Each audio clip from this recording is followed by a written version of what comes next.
What if the success you worked so hard for no longer fulfills you? Maybe you have climbed the ladder, maybe you have hit your goals, maybe on paper things look great, but inside you are tired, uninspired, and disconnected. Our society has taught us that success is a six-figure title, endless productivity, external recognition, and constant availability. And society made us believe they are supposed to make us feel fulfilled. It's time to stop over-functioning and start protecting your peace. We are now in part 3 of Redefining Having It All series. And today we are pulling back the curtain on some things that's not often talked about in professional settings.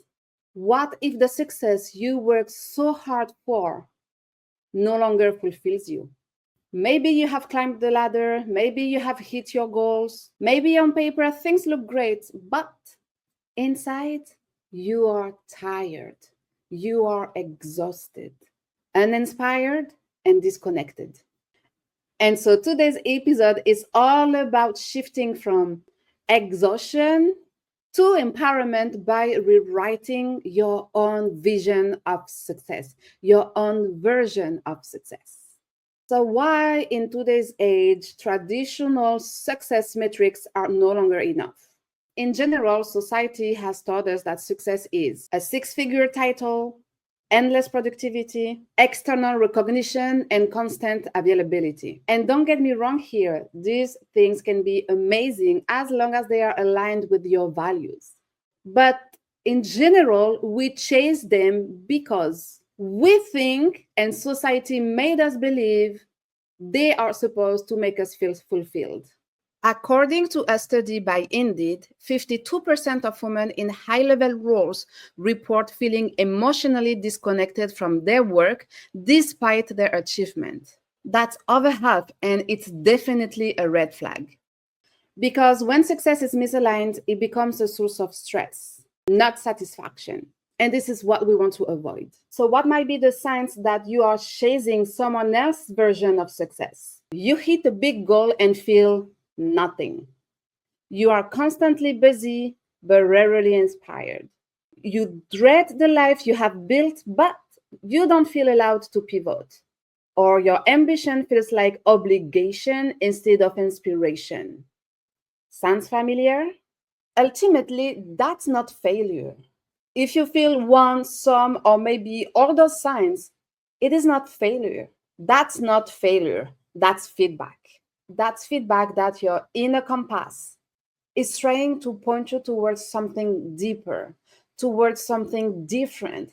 And you need to do an introspection. You need to allow yourself, you need to give yourself permission to do an introspection and to make the decision to pivot and to make the decision to change. If you realize that the version of success that you have achieved is not aligned, is no longer fulfilling, is not aligned with your values, and is no longer fulfilling. So why in 2025, finally, fulfillment is the new power move? In 2025, we are seeing a massive shift among ambitious women away from traditional climb the ladder goals and toward values-based living. McKinsey latest data shows that more than 60% of women who made recent career changes say they did it to prioritize well-being and purpose. Not pay, not perks, but alignment. So finally, and for the better, fulfillment has become the new status symbol. Peace is the new flex, and energy is the new ambition. You want to keep your energy high, and you no longer want to exhaust yourself, to lose your energy towards something that is not aligned with who you are. And ultimately, that is not fulfilling. If you are a millennial like me, then the former version of success that we have carried on into our generation is the version of success of our parents. Okay, you work hard, you work hard, you work hard, you kill yourself at work, you exhaust yourself at work, you always make yourself available to the boss, and then eventually you will climb the ladder and you will be successful. We have inherited of this version, this vision, this definition of success. And better later than never, we are shifting and we are deciding to redefine what success should mean to us. And we understand that success, there is not one single version of success, but that success can be different to each of us. And I kind of love that. I'm here for the change and I'm here for it. Now, let's do a quick visualization and redefine what success means to you. Take a deep breath, close your eyes, and imagine your version of a successful life. But here is the trick.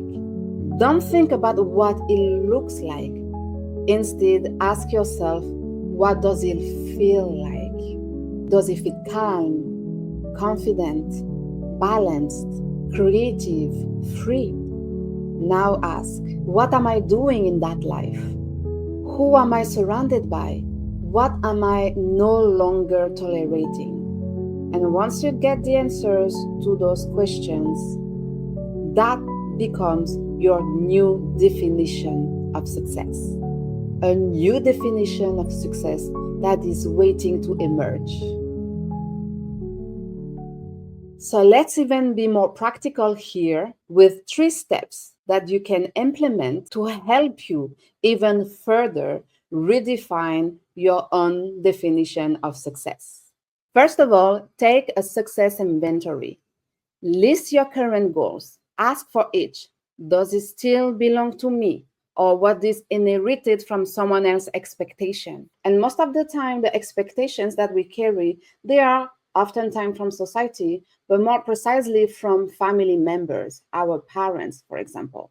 So are the expectations for yourself, for your own success that you carry, are from you, from your parent, or from someone else? Number 2, do a feeling first exercise. Write down 5 words that describe how you want your success to feel. Use these to guide future decisions. And last but not least, filling the blank. For me, success means, and you use your own definition. And now you repeat that to yourself every day. If you want to keep all your exercises into one place, then I created the standout journal just for you to go through deeper exercises, to have access to resources and to practical tips in order to help you elevate yourself, being aligned with yourself, and live a fulfilling life, because that's what life is about, right? So if you would like to download your 4-week standout journal complimentary, you just need to click the link in the description of the episode. Success is not what impress others. Success is what sustain you. Coming up next in the last part of our mini-series, Redefining Having It All, we are getting even more practical. And we are going to look at how to create boundaries, reclaim balance, and lead without any apology. It's time to stop over-functioning and start protecting your peace. So once you have listened to this episode, go through the exercises and downloaded your standout journal, let me know. I'm really want to know, and I'm curious to know, what is your new definition of success? So share it with me. You can tag me, tag the podcast, the Standout Podcast on Instagram or even on LinkedIn. And I would like to feature some of your new version of success in the next episode. And if this conversation hit home, share it with another woman, with your family members, your network, your friends, your neighbors who have been questioning the grind. Let's start normalizing success that feels right, not success that just looks right. We leave it behind. We are done with that. Because ultimately, you don't need to chase what drains you, but you can define what fills you. If you enjoyed this episode, please subscribe and leave a review. Your feedback helps us to continue grow and bring more valuable content. Until next time, bye.